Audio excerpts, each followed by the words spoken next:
ดินเจ้านี่จากลาหัวนี่บ่โดยอ๋อจากลาหัวอะไรลงไปพุ่นบ่ล่ะโดยพวกกวงเติบมันนี่เนาะอันนี้ของเจ้าเองเลยบ่หรือว่าสุด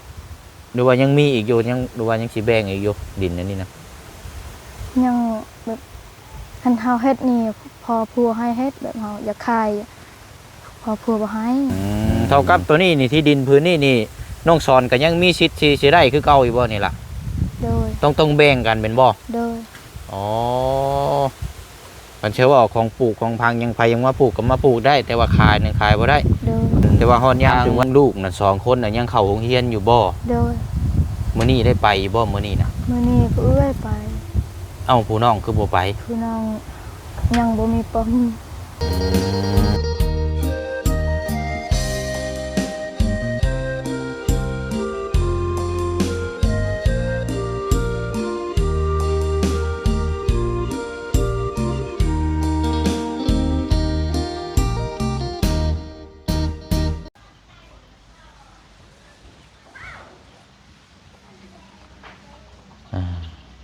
มื้อนี้ถือว่าดีใจแห้งดีใจลายมื้อนี้พี่น้องเนาะเปิดภาพเปิดกล้องมานี่โอ้ยฟ้าฝนบ่ตกมื้อนี้ทางออกทางเข้าย่างไปย่างมาถือว่าแห้งปลอดภัยมื้อนี้พี่น้องเนาะ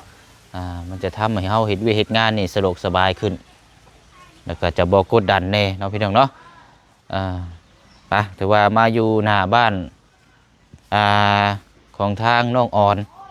แม่ลูกซีเนาะเมื่อวานนี้ก็เข้ามาเยี่ยมยามทางน้องเพิ่นอยู่พี่น้องเนาะแต่ว่ามามื้อนี้มาในความจุดประสงค์ของทางแม่ใจดีเนาะพอดีว่าทางแม่ใจดีเพิ่นจะซอยทางอุปกรณ์การเรียนของทางลูกๆเรามื้อนี้พี่น้องเนาะแต่ว่าทางพ่อน้องเปียวนี่ยังบ่ทันได้ซื้อมาเพราะว่าจะมาถามความแน่ใจก่อนเนาะเพราะว่ารู้สึกว่าช่วงนี้นี่ทางลูกๆเพิ่นนี่ได้ไปโรงเรียนอยู่บ่มื้อนี้พี่น้องเนาะหรือว่าบ่ได้ไปหรือว่าจังใดเนาะอันนั้นทางพ่อน้องเปียวก็เลยจะมาถามเอาความเป็นจริงก่อนแต่ว่าเฮาซื้อมาแล้วนี่ถ้าเพิ่นบ่ได้ไปไปเรียนนี่มันจะเสียหายเลยพี่น้องเนาะเดี๋ยวมาถามตัวจริงน้ำก่อนเนาะกราบทักทายสบายดีและสวัสดีพ่อแม่พี่น้องเบิดสู่ขู่สู่คนมาพบมาเจอกันอีกคือเก่าคือเดิมเลยพี่น้องเด้อเนาะมื้อนี้ก็มีถือว่าข่าวดีก็เป็นอีกเรื่องนึงก็ว่าได้นะพี่น้องเนาะสำหรับเคสของทางน้องอ่อนแต่ว่าเขาต้องมาถามก่อนเนาะเพราะว่าคือบ่เสียงว่าอะไรพี่น้องถ้าซื้อมาแล้วนี่มันก็จะบ่ได้ใช้เพราะว่าช่วงนี้นี่ลูกเพิ่นนี่คือว่าบ่ได้ค่อยเห็นไปโรงเรียนนะนี่พี่น้องเนาะเอาจังใดก็เดี๋ยวเขาถามแล้วก็ไปพูดคุยถามเบิ่งทางผู้เป็นแม่ก่อนเนาะทางน้องอ่อนเป็นจังใดพี่น้องเนาะโอ้ยดีใจแห้งหลายมื้อนี้พี่น้องผ้าพลบ่ตกมื้อนี้เนาะใช่เดี๋ยวไปทางไหนก็มีแต่ปีแท้เนาะนี่ตัวเนาะใต้ตารางเฮือนใต้ทุนนี่มันก็อันนี้อยู่พี่น้องสะอาดนี่เนาะแต่เฮือนเรานี่ถือว่าหูจักทำความสะอาดโหเนาะโดยเอาสบายดีทางน้องอ่อนเนาะ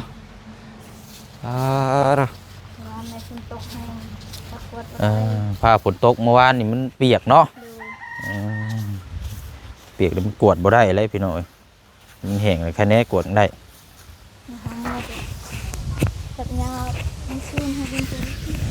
โดยเอาบ่เสียงอันนี้นะโทษเด้อ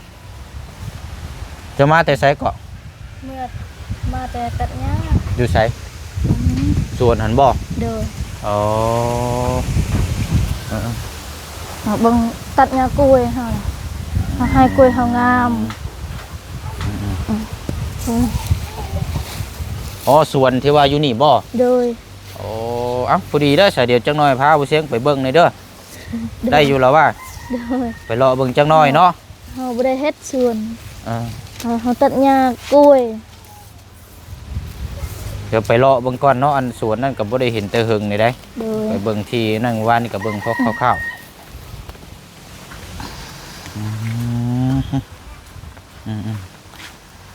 อันนี้ต้องกวดได้เพราะว่าเฮือนเราเนี่ยมันมีแต่กกไม้กกตอกนี่พี่น้อง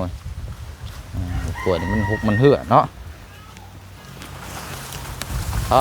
ทุกยังนี่เนาะปลาง่างอยู่นี่ ดีๆนี่ใช่บ่ไรได้รถถีบนี่เนาะล่ะ โดย โอ้ เพแล้ว นอกเลยเนาะ โดย นอกเรียบร้อยเลยอิสโบเล่เรียบร้อยเลย ลมมากก็ตก ตกตลอดสะอาดสำนีเขาปัดตลอดมันเขาบ่ได้ปัดกวด6กว่านี่ บ่มันใบไม้เด้เนาะ โดย มันต้องปัดกวดตลอดได้ เขาตัดหญ้าบ่นี้เขาลูกเขาให้เขาได้ยินเสียงลูกเขาให้เขากลับมือไว้ ตัดนี่เอาผ้าบ่ตัดนี่ มีด มีดบ่ มีดโดยนั่นมีดใหญ่มีดผู้เขาซื้อผู้เขาซื้อผู้เขาไว้อยู่เทิง อ๋อเอาเดี๋ยวกวดนี่จังน้อยเดี๋ยวพาผู้เชียงไปเบิ่งในจังน้อยได้บ่ โดย เนาะ โดย เดี๋ยวพอผู้เชียงมีแนวถามน้ำในทำจะเดี๋ยวไปเบิ่งสวนน้ำแน่นะ โดย จะปลูกกล้วยสมบ่ โดยกล้วยเฮา อืม เฮาขายเฮาได้27,000 นี่ยังเกาะ กล้วย กล้วยไข่ โดยเฮาขาย โอ้ห่วยว่ากล้วยไข่นี่ผู้เชียงก็มักอยู่เด้ยังเบิดแล้วบ่ล่ะ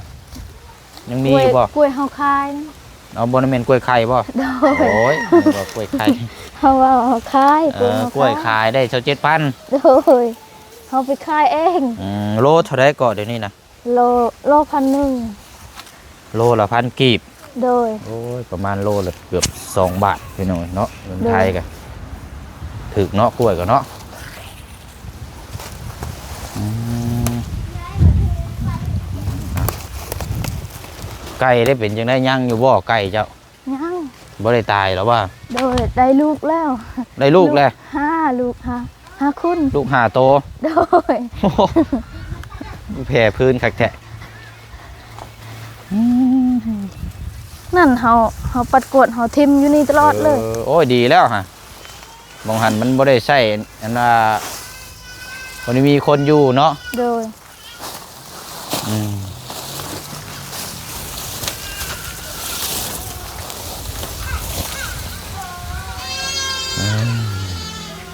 ปัดอื่นเปลือยไปป่ากลาง เดี๋ยวไปเบิ่งน้ำกันเนาะถือมีดไปน้ำก็ได้ไปเบิ่งสวน ลูกเฮาให้ เอาไปเบิ่งลูกก่อนก็ได้โอเคเอาเช้าให้แล้วบ่ลูก เช้าแล้ว เนาะแถวนี้เนาะระยะเนาะคันนั้นปวดจักหน้อยเนาะ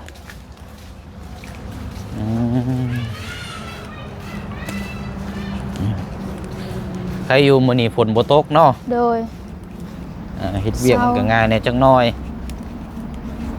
ฝนบ่ตกเฮ็ดหยังก็สบายฝนตกตลอดเฮ็ดหยังก็บ่ได้ ยากแล้วเนาะมีแต่อยู่ในห้องเท่านั้นแหละคันว่าฝนตกกะเนาะเอาถือว่าบุกมาปึกอีกมื้อนี้กะที่ดินทางน้องอ่อนต้องข้ามไปพูดกับดินที่เฮาพูดคุยนัดกันไว้ของทางอาเจือง น้องห่างไม่ได้เราได้แล้วดินน่ะทึกแล้วว่าดินวะ อันไหนก็ล่ะ ดินแล้วทึกแล้ววะ ยัง ดินลาว รอทีมงานมาก่อน โดย เพราะว่าเราเบิ่งน้ำกันหลายคนเพราะว่าเจ้าก็มีส่วนสมทบน้ำใช้ดินเจ้า นี่ จากลาหัวนี่บ่ โดย อ๋อจากลาหัวอะไรลงไปพุ่นบ่ล่ะ โดย พวกกวงเติบมันนี่เนาะ นี่เขาทาง โอ้ เขาอยากปลูกใหม่แบบฝนตกตลอดเขาจูดบ่ได้ เพราะว่านี่คันว่ามันแห้งแล้วนี่สิจูดง่ายอยู่บัดนี้เนาะ นี่ฝนตลอดเลยฝนตกเขา ฮอดใช้น่ะดินนั่นล่ะ ฮอดกกไม้ กุ้งไม้ใหญ่นี่บ่ โดยก็ฮอดหน่อไม้นั่น อันนี้มันยังสวนยังชานี่นะ ส่วนเขาปลูกแตะเก้านั่นเขาปลูก จะปลูกยังอันนี้นะ ปลูกหูสิไข่อันนึง ปลูก มัน หัวเชียง ตาย ไข่ แล้วเขาปลูกไร่เขาปลูกแต่ อ๋อ น้ำท่วมมามันตายนี่เขาปลูกไม้ บัดนี้อันยับลงไปพุ่นแล้วจะเป็นห้วยบ่ โดยน้ำห้วย น้ำห้วยน้ำห้องนี่บ่ โดย อืม นั่นหาทางบ่นั่นหาทางแต่หายินเฮาได้ยินเสียงลูกเฮาหายเฮาก็ ใช้เจ้าทางอยู่ใช้น่ะ นี่ โอ้เริ่มทางนี่บ่ โดย อืมไปพายามเบิ่งเนี่ยมันกว้างฮอดใช้น่ะที่ดินน่ะโอ้ยเนาะมาปลุกเฮือนอยู่นี่ก็ไล่อีกหลังนึงได้นี่เนาะ โดย อันนี้ก็ว่าแล้วเอาไว้ให้ลูกเต้าเนาะ โดย ลูกใหญ่ ไปเจ้ามาอยู่นี่ ลูกเฮาใหญ่เฮา อืมว้าดอกพี่น้อยเนาะกวางนี้ซะนี่ฮอดกูพี่เนาะ ฮอดกกไม้ พอกงไม้ลงมาโค้งมาพี่เลย โดย ประมาณอยู่50คูณ50ที่ดินเจ้านี่ กล้วยเฮาแก่แล้ว3 เช่นเจ้าทางอยู่หั่นซะบ่มื้อ โด เช้าย นี่ เฮา นะ ทางบ่นั่นหาทาง อันก็กล้วยนี่ปลูกจักปีแล้วซะเนาะ ดนแล้ว ตั้งแต่อันทางผัวเจ้าอยู่พุ่นบ่ โดย โอ้อันว่ายับลงไปพุ่นนี่ได้ซะของไผน่ะดินน่ะ ของเขาแถวนี้แหละของเฮา อ๋อดินเจ้านั่นสุดชั้นมีเนาะ กล้วยนี่ผู้เฮาปลูกแต่ผู้เฮายังเป็นผู้เอายังบ่ได้เอาเฮา อ๋อกล้วยนี่บ่ โดย ตั้งแต่ยังเป็นวัยรุ่นอยู่ โดย อ๋อ ยังบ่ได้เอาเฮานะผู้เฮาปลูกอยู่นี่ แต่ว่าก็มันบ่ค่อยงามปานใดเนาะ โดยดนแล้ว ต้องตัดแล้วต้องถอนแล้วก็ต้องดูแลได้นี่เนาะบนห้องนี่เนาะเครือตัวนั้นได้ตึงไปแล้วเนาะ โดย ตัดเอาไปขาย อันนี้ก็แก่ละกล้วยเฮา ทางเดี๋ยวก็จังหาเนี่ยมาปลูกมาพังวันนี้เนาะ โดย จูดไว้นี่แหละนี่ต่อจากนี่เลยนี่ของอันนาน้องห้างกันของอันนาพอเราทางนี่เด้ โดย ติดกับแดนดินเจ้านี่แหละ โดย สำหรับฮอดมือซื้อมืออย่างกับเจ้าก็ต้องมาเบิ่งน้ำกัน โดย มันสิได้อันนี้ต่างคนก็สิได้เข้าใจกันนะ โดย ต่อออกไปนี่แหละอันโบมตะหนานี่ก็อยู่ดินเจ้าบ่ โดย อืม เฮาเจาะเฮาเฮ็ดลักแล้ว พังรักเอาแล้วเนาะ โดย พังรักไม้มึงไว้ตัวไรมันหักมันพังมันเพก็เจ้าก็หารักมาพังไว้ดินแดนจงเจ้าของ โดย เดี๋ยวลงลืมได้ โดย อันว่าดินอันนี้เนี่ยเป็นดินของทางปู่สมบ่ โดย บริเวณดินชุมเจ้าซื้อไว้บ่ บ่เดินปู อ๋อกันใช่ว่าดินทั้งเงินพอทั้งปัวเนาะ โดยดินคอพัว อันนี้ของชุมเจ้าเองเลยบ่หรือว่าสุดหรือว่ายังมีอีกอยู่ยังหรือว่ายังสิแบ่งอีกอยู่ดินอันนี้นะ ยังแบบคันเฮาเฮ็ดนี่พอพัวให้เฮ็ดแบบเฮาอยากขายพอพัวบ่ให้ บอนบ่เชียงหมายถึงว่าที่ดินพื้นนี่ทั้งพ่อปู่น่ะมอบให้ชุมเจ้าโดยตรงเลยล่ะบ่ บ่เราเด้อ ยังบ่ทันได้มอบบ่ โดย กันเชื่อว่ากับกันพ่อน้องสอนนี่แน่เนาะ โดยคันเฮาเฮ็ดนี่ก็เฮ็ด เท่ากับตัวนี้นี่ที่ดินพื้นนี่น้องสอนก็ยังมีสิทธิ์สิได้คือเก่าอยู่บ่นี่ล่ะ โดย ต้องแบ่งกันเป็นบ่ โดย อ๋อกันเชื่อว่าของปลูกของพังยังไผยังมาปลูกก็มาปลูกได้ แต่ว่าขายนี่ขายบ่ได้ โดย แต่ว่าฮอดยามถึงวันเวลานี่ก็ต้องมาแบ่งเนาะ โดย โอ้กวางแล้วซะนี่พี่น้องเนาะมีอยู่จักคนก็พี่น้องเราน้องสอนน่ะก็กับผัวเจ้ากับไผนี่ มีแต่พี่น้องแบบพี่น้องทางพ่อพี่น้องต่างกันเด้ 2 คนบ่ โดย มี มีแต่สองไอ้น้องนั่นละ 2ไอ้น้องเนาะ โดย เอาก็หลายอยู่หรอกซะเนาะ โดย เอาก็ผู้เลี้ยงพ่อเนี่ยก็สิได้หลายเนี่ยจักหน้อยเนาะ ตัวนี้แก่แล้วกล้วยเฮา อืม เฮายังบ่ได้เคยขายเฮาขาย3แล้วเฮาขาย3ก้อนขาย ตัดไปขายอยู่ใช่นี่น้อง ขายอยู่มันดง ขายอยู่บ้านดงนี่บ่ โดย โอ้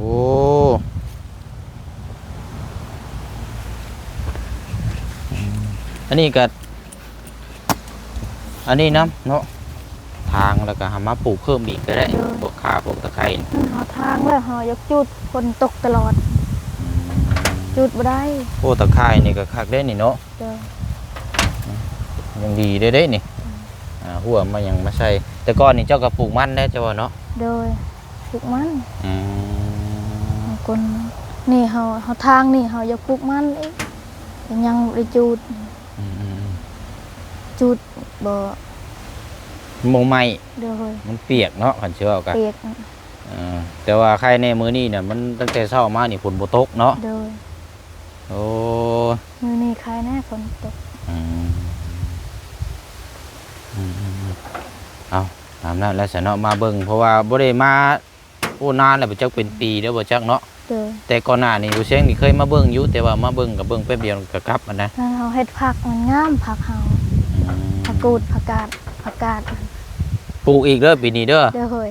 ปลูกอยู่ในหม่องนี่แหละบ่ต้องเห็นหัวหลายหม่องเลย นำ ปลูกรถผักกาดผักบัวหยัง ปลู นี่ กผักกาดผักอัวเฮานำแบบนำปลาเฮายันแพงเงิน นี่ปลูกหม่องนี่เห็นหัวแล้วเรียบร้อยเลยเฮาบ่ต้องเห็นหัวหลายหม่องเอาหญ้ามาปกคลุมแล้วก็จุดไฟอยู่นี่ปลูกเลยบัดนี้ แบบเฮาใช้นำปลาเฮายันแพงเงินเสียเงินหลาย เอามันก็แนวมันแล้วอะเฮาใส่ เฮ้ย คันว่าน้ำห้วยใกล้ก็เอาน้ำห้วยก็ได้ นำห้วยใกล้ บัดไกลบัดนี้เนาะ เด้อเฮ้ย บ่เป็นหยังได้ย่างเสียย่างเนาะ เรา ถ้าเฮาบ่เฮ็ดเฮาก็บ่มีกิน โดย ถ้า เรา เฮา ใส่เฮาเห็นแล้วเราใส่นำปลาเราหุดผักหลายก็เสียเงินหลาย เดือน1 แสน 2 แสนเราเสียเราหุดผักหลายหั่น อืม นั่นเฮาปลูกแถวเฮือนเฮาตักน้ำห้วย แม่ อันนี้ไก่โคตร เอาบ่เป็นหยังมันก็ได้ย่างเสียย่างหั่นแหละเนาะ เด้อ ลองเฮ็ดโดดบ่เป็นหยัง เด้อ พอได้กินพอได้ขายว่าจะปลูกผักนี่งามอยู่แล้วนี่เนาะ เด้อ แล้วหนึงมาหม่องเคยปลูกแน่นี่มันก็มีสารที่ตกข้างเคยปลูกมันก็งามเนาะ น้องหังอยู่นี่แล้วเอาให้เขาน้องหังปลูก พอดีเลยซะเนาะ เด้อ เบิ่งน้ำกันเลยนี่แหละอันนี้ก็รอก่อน ให้น้องหัง เนาะ ปลูกนำกัน เดี๋ยวสิเข้าไปหาทางน้องเพิ่นอีกอยู่อันนี้กับมื้อนี้กัน พัวเล่าอยู่เฮือน อืม เราไปหุดข้าวแล้ว น้องหังบ่ เด้อ โอ้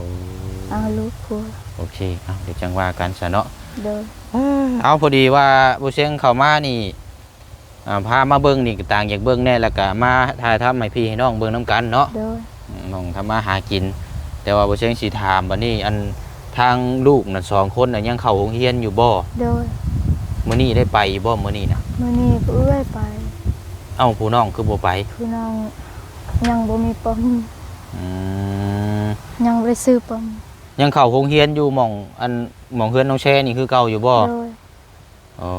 เขาปกติอยู่เนาะ เด้อ อ๋อเป็นจังได๋เพิ่นอ่านออกก็เขียนออกเขียนได้นะอยู่บ่ เด้อเราเขียนได้แล้ว ได้อยู่บ่ เด้อ อ๋ออันผู้เอื้อยนั่นชื่อหยังก็ คอน ชื่อคอน คือน้องมันซื้อทอน ชื่อทอน เด้อ คอนกับทอนเนาะ เด้อ อืมซ้ำกันนั่นแหละบ่เสียงเบิ่งกันเทื่อก็จำหมดบ่ได้ เด้อ ซ้ำกันแหละหน้าคือกันบ่แลบัดนี้อันปึ้มมิกซออุปกรณ์การเรียนจังซี่ที่ว่าเจ้าว่าอยากได้ตอนนั้นน่ะมีน่ะบ่ บ่มีแต่ทงกับกระเป๋านะ ถุงกระเป๋า เด้อ อ๋อถุงกระเป๋าใส่ ใส่เปิ่มใส่มิก แบบได้น่ะถุงไหม้บ่ โดยทงนั้นเฮาซื้อ เจ้าซื้อมาเองซั่นบ่ โดย เออ เฮาไปขายหน่อไม้เฮาซื้อให้ลูกเฮา คนละถุงบ่ อันนึง มีอันเดียวบ่ โดยมีเอื้อยนั้น อันเอื้อยแต่ว่าหมอน้องน่ะยังบ่ได้เนาะ โดยยังบ่มี บัดนี้อันเสื้อได้ซะมีหรือบ่ บ่มี มีแต่ใส่เสื้อไปธรรมดานี่บ่ โดยมีแต่กระเป๋า มีแต่กระเป๋าอันเนาะ โดย เอาง่ายๆซะตอนนี้นี่คือขาดเสื้อเนาะ โดย เสื้อแล้วก็ปึ้มมิกซองใช่สระมีบ่ เฮาซื้อ3เทื่อแล้ว ปึ้มมิกซอนี่ก็มีอยู่แต่ว่าบ่หลายบ่ โดยนะมีอันนึง อืม ยังน้องนั่นเฮาบ่ได้ไปขายลูกเฮาบ่มีข้าวกิน หาซื้อบ่ได้ ไปขายบ่ได้ยันลูกให้ลูกเฮาเคยกินข้าวกล่อง อืม แต่เช้านี้ยังบ่ได้กินข้าวลูกเฮาป้อนกับลูกเฮาบ่อยากกิน มันบ่กินแล้วมันเคยกินข้าวกล้องเลยเนาะ โดย เพราะว่า แต่เฮาอยากไปก็บ่ได้ลูกเฮาให้อยู่นำข้าวละบาด ไปกินข้าว โอเคโอเคใช่เนาะ โดย เอานึกว่าวันนี้บ่เชียงถามก่อนนะเพราะว่ามีทางแม่เพิ่นสิซื้อตัวนี้ให้ โดย เดี๋ยวยันว่าซื้อมาเด้อยันว่าบ่ได้เข้าไปโรงงานโรงเรียนโดนมันสิเสียถิ่มได้เนาะ โดย อืม ลูกเฮาไปตลอด อืม น้อง ดีแล้ว คอน พยายามให้ลูกน่ะไปโรงเรียนตลอดเด้อ โดย ไปให้เขาเจ้าอ่านออกเขียนได้แล้วก็จังว่ากันบัดนี้เนาะอนาคต โดย ซ้ำนี่เนี่ยเขาเจ้ากำลังกำลังเรียนเนี่ยกำลังฝึกกันสิว่าก็ยังอยากเรียนฮู้ โดย อืมดีแล้วอืมอืมอืมอืมอืมโอเคจ้ะเดี๋ยวจังว่ากันมื้อนี้ก็มาเอาคำตอบน้ำกันเดี๋ยวก็จังติดตามเบิ่งน้ำกันเนาะ โดย เดี๋ยวบ่เสียงว่าสิเข้ามาตอนใดมื้อนี้บ่ได้ไปไสบ่ซัมมื้อนี้นะ เฮาพาน้องเอิงไปซ้อนแล้ว จักโมงไปจักน้อยบ่ โดยจะน้อย แต่ว่าช่วงแรงๆเพิ่นก็มาได้อเนาะ โดย อืมโอเคโอเคจ้ะเอาจะจังใดก็รุ่นส้มเบิ่งน้ำกันเนาะว่าบ่เสียงสิมีหยังมาเซอร์ไพรส์เดี๋ยวติดตามเบิ่งน้ำกัน โดย บ่แม่นตอนแรงมื้อนี้หรือว่านั่นก็มื้ออื่นเนาะเบิ่งวันเวลาก่อนเด้อล่ะเด้อ โดย อันนี้บ่เสียงมาถามก่อนนะอันเข้าได้ใช้ยังอยู่บ่ ยัง ยังอยู่สอบหนึงใช่บ่จะบ่ ยังสอบหนึง อืม ข้าวลูกเฮานั่นหมดแล้ว แต่ว่าเข้ากล่องลูกนั่นเบิดแล้วเนาะ โดย โอเคโอเค เมื่อวานนี้เมื่อคืนนี้ลูกเฮาได้กินเฮาปอนกับลูกเฮาบ่อยากกินให้ตลอด อืม แต่นอนก็บ่หลับลูกเฮาไม่เคยกินข้าวกล่อง แต่ว่ากินนมอยู่แล้วว่า กินแต่นมเฮา แต่ว่ามันคนก็เริ่มใหญ่เริ่มหยังเลยเนาะ เด้อ มันต้องกินข้าวน้ำเนาะ โดย โอ้ คันลูกเฮากินแบบกินข้าวคือเฮากินนั่นใหญ่นั้นกินเองสำมันทองนั้นกินละข้าวปะข้าว นี่นแหละเนาะ ข้าวเฮายำกินข้าวเฮายำลูกเฮาบ่ได้กินเลยยัง โดย เฮายำแต่วานนี้ก็ยัง โอเค เฮา โอเค ทอกให้มาเฮากิน เอาเดี๋ยวจังว่าจังคุยน้ำกันสนอมื้อนี้ก็มาเอาคำตอบแล้วก็ขอบใจละลายๆที่พามาชมเบิ่งสวนของปลูกของพังเนาะมีแต่ว่าเจ้าไปเฮ็ดเวียกเลยก็ได้เดี๋ยวคันว่านั่นน่ะบ่เชิงสิเข้ามาตอนแรงหรือว่านั่นก็มื้ออื่นเนาะต้องติดตามเบิ่งน้ำกันเด้อ โดย ไปสนออยู่ดีมีแห้งหล่ะเด้อ โดยเฮาขอบใจก่อน โดย ขอบใจเด้อคุณยายจะดี ขอบใจหลายๆให้อยู่ดีมีแห้งให้สุขภาพแข็งแรงขอบเจ็บอย่าได้ความใครอย่ามีครับปรารถนาสิ่งใดสิ่งขอให้คิดสิ่งใดขอให้ได้สิ่งนั้นนอนหลับขอให้ได้เงินหมื่นตื่นขอให้ได้เงินแสนทั้งหมด FC สุขูสุคนขอให้เทวดาหักแพงลายทางบ่เสียงนำเด้อขอให้บ่เสียงไปไสมาไสให้รอดปลอดภัยขอให้บ่เสียงไปไสมาไสมีคนหักคนแพงทั้งหมดครอบครัวบ่เสียงขอให้อยู่เย็นเป็นสุขขอให้สุขกายสบายใจทั้งหมด FC ทั้งหมดครอบครัวบ่เสียงขอให้อยู่ดีมีแห้งเด้อสาธุ โดยเอาอันว่าทางน้องคอนกับน้องทอนนี่อายุจักปีก็ น้องคอนได้ละ8 ปี 8 ปีบ่ โดย อ๋อ ผู้น้องนั้น7 ปีน้องทอน 7-8เนาะ โดย เอาซ้ำกันหั่นแหละเนาะ โดย เอาโอเคฉลาดเด้อเอาจมือย่างเมื่อก่อนก็ได้เดี๋ยวบ่เชียงตามมาเด้อ โดย เดี๋ยวเอาบ่เชียงขอไม้หน่อยไม้บ่เชียงนั่นแหละเนาะมาเห็นทีแล้วรถป้าทูไปหน่อยเนาะประมาณ50 คูณ 50กว้างๆแต่ว่าก็ยังเป็นทีมูลมังอยู่เนาะยังบ่ทันได้แบ่งกันอันนี้พี่น้องเนาะ2ส่วนได้นี่น้องสอนกับทางผัวเราผู้ที่อยู่บำบัดอยู่ในคุกนั่นแหละพี่น้องเนาะแต่ว่าเพิ่นก็ให้มาปลูกมาผังเฮ็ดอยู่เฮ็ดกินอยู่นี่ก่อนเอาก็เนาะพี่น้องเอ้ยมาพูดมาคุยมาถามน้ำกันเนาะสำหรับทางลูกเราก็ยังยังเฮียนอยู่พี่น้องเนาะในกับเสียงสีเข้าไปพุ่นแหละอาจจะได้ขึ้นไปทางเซโปนเนาะเพราะว่าอยู่บ้านดงนี่มันอุปกรณ์บ่ค่อยมีพบพอปานใดอาจจะได้ขึ้นไปเซโปนพุ่นแหละพี่น้องไปเบิ่งอุปกรณ์การเรียนมาให้ทางลูกเราก่อนเนาะพี่น้องเนาะเอาจังใดก็ฝากพ่อพี่น้องติดตามเบิ่งน้ำกันเด้อพี่น้องเด้อเนาะว่าสิมีหยังแน่เนาะสิมามอบให้ทางน้องๆเพิ่นเนาะพี่น้องเนาะเดี๋ยวคลิปนี้พอน้องเปียวลาพี่และน้องไปก่อนเดี๋ยวพบเจอกันในคลิปหน้าบ๊ายบายเด้อพี่น้องเด้อเนาะสบายดี